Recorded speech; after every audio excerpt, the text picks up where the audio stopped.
brought to you by oneaauto.com, your source for quality parts and the best service on the internet. Hi, I'm Mike from 1A Auto. I hope this how-to video helps you out. And next time you need parts for your vehicle, think of oneaauto.com. Thanks. Checking the levels and conditions of your underhood fluids is a very important part of vehicle maintenance. We recommend you do it at least every oil change, if not a few times in between. This is a 1998 Toyota Camry, 2.2 liter inline 4 automatic.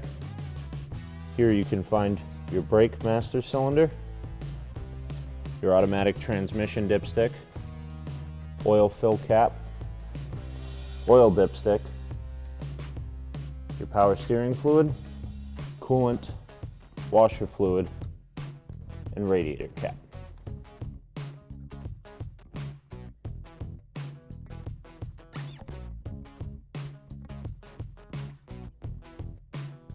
Pop the cap off your master cylinder with a little light. You can see the condition of the fluid and the minimum and maximum line on either side. You want your fluid to look kind of like green tea. Any kind of milkiness or dark discolorations indicate contaminants in the fluids. They should be flushed and replaced immediately. So long as your fluid is in the cylinder and above the minimum line, you don't top it off unless you've just replaced your brake pads. As brake pads wear, the fluid has to fill the voids left by the pistons in the brake calipers. So this level will drop almost all the way to the min line before you change your brake pads. Once they've been changed, if it's below the max, you can top it off then.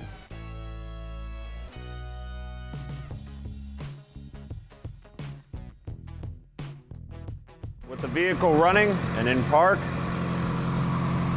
remove your transmission dipstick. Make sure that the engine and transmission are at operating temp. Reinstall the dipstick fully and check your level.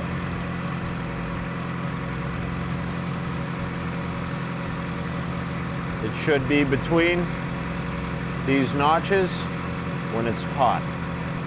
Our fluid looks good, so we'll reinstall.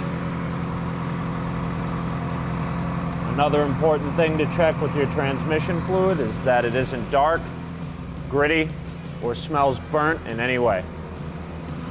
If your fluid level's low, remove the dipstick, install a funnel, and pour the transmission fluid in through that neck.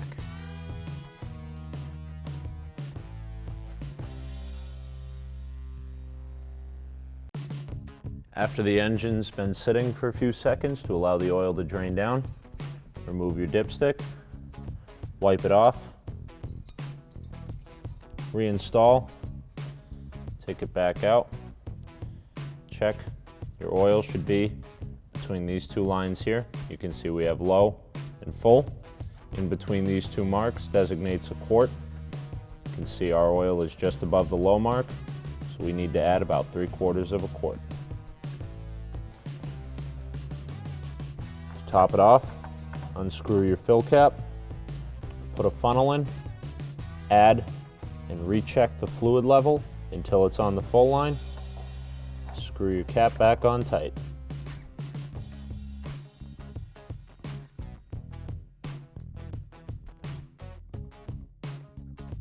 Check your add and full lines on the washer fluid reservoir. Open the cap, fill it up.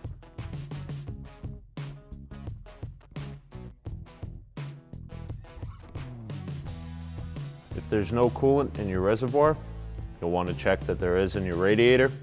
Make sure that the vehicle is cooled off as pressure builds up. Push down and make 1/4 turn. Allow it to rest. If there's any pressure in the system, it'll bleed off now. Push down and remove the rest of the way. We have coolant in the reservoir, so we'll move on to the expansion tank. 2/4 turns. Be sure that your cap is fitted tightly. Open the cap. You'll see your min and max marks on the side of the reservoir. Use a funnel. Top it off.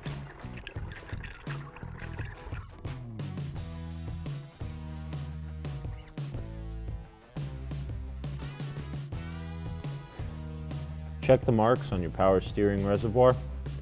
They should be between the min and max line, either hot or cold, depending on whether you've been running the engine or not. Open the top and inspect the condition of the fluid. Make sure that the fluid is not dark, burned, or smells burnt in any way.